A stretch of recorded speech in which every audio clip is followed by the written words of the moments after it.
Hey everyone, and welcome to The Explainer. Today, we're digging into a huge question. How does a successful company actually keep innovating? It seems like it should be easy, right? But as we're about to see, success itself can be the biggest hurdle. I mean, it's a real head-scratcher, isn't it? A company gets really good at what it does. It builds this incredible, efficient machine for its main product. And then that same machine just seems to grind any new, crazy ideas into dust.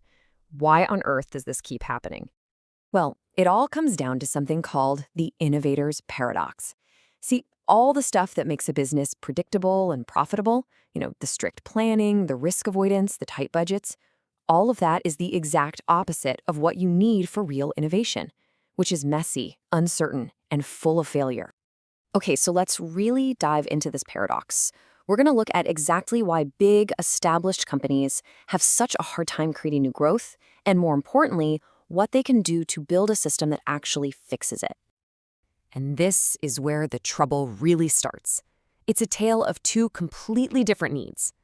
On one side, you have your core business, which is all about operational excellence. Its job is to minimize risk and deliver predictable results. But on the other side, you've got disruptive innovation. It's all about embracing risk, running fast experiments, and dealing with total uncertainty. You just can't use the same rulebook for both. It doesn't work. So, if the old rulebook is out, what's the new one? Well, before we even get to the process, we have to talk about the people. You need a special way to protect and empower these internal entrepreneurs, these intrapreneurs. And it turns out there are three things they absolutely must have. And let's be clear, you can't just slap a label that says Innovation Department on a door and call it a day. These teams are basically startups that happen to live inside a giant company, and they need a totally different kind of environment to survive. First up, scarce but secure resources. Okay, that sounds a little weird, right? But the idea is to give them a modest budget, just enough to force them to be creative. But that budget has to be a fortress. It has to be totally protected from corporate politics, so the team can actually focus on building, not defending their funding. Second, they need independent authority. This is huge. The team has to have the freedom to experiment and change course without waiting weeks for a dozen approvals. In the world of innovation, speed is everything. And number three, a personal stake in the outcome. Now, this could be a financial bonus, sure, but just as often what really matters is giving them clear ownership and, the credit for building something amazing from the ground up. Okay, so you've got the right team structure. Now what? How do you actually manage their work? For years, the answer was skunkworks, the secret project hidden away in a bunker somewhere. But it turns out hiding your innovation is actually a pretty flawed strategy. There's a much better way. Yeah, the whole secret lab thing might sound cool, but it usually backfires. It creates this feeling of paranoia and defensiveness in the rest of the company. And then, when the big secret is finally revealed, everyone else feels blindsided. It almost never gets integrated properly. It's a recipe for a one-hit wonder, not a system for innovating again and again. So, the modern approach is something called the innovation sandbox. Just think of it like a playground. Inside the sandbox, the innovation team has total freedom to build whatever they want, but the sand stays in the box.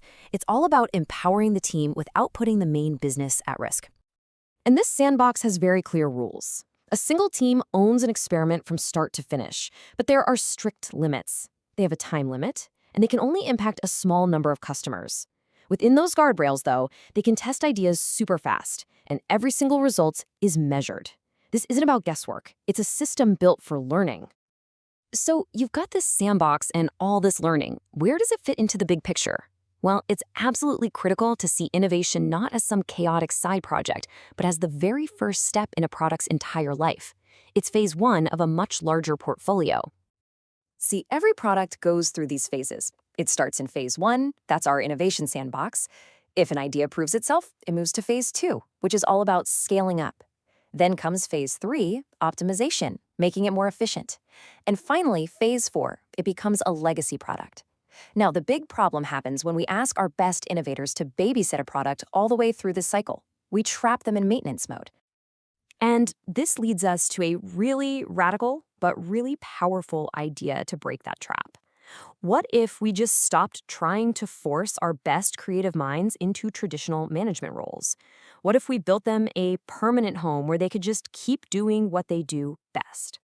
The solution is to make entrepreneur a real, respected career path inside the company. Seriously, instead of promoting them away from innovation, you give them a new business card that literally says entrepreneur, and you tell them to go build the next big thing.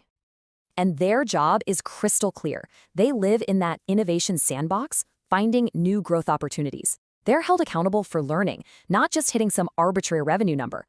Once they find a business model that works, they hand the product off to a dedicated scaling team, and then they don't follow it. They stay right where they are and start working on the next breakthrough. That is how you build innovation into the company's DNA. The management legend Peter Drucker said it best. There is surely nothing quite so useless as doing with great efficiency what should not be done at all. I mean, wow, we get so obsessed with efficiency, with doing things right, and that can make us completely blind to the much bigger question, are we even doing the right things in the first place? So that's the final thought I want to leave you with. Really think about your own company. What's the biggest source of waste? Is it a team that works a little too slowly, or is it the team that flawlessly and efficiently builds a beautiful product that absolutely nobody wants? The answer to that question might just change everything.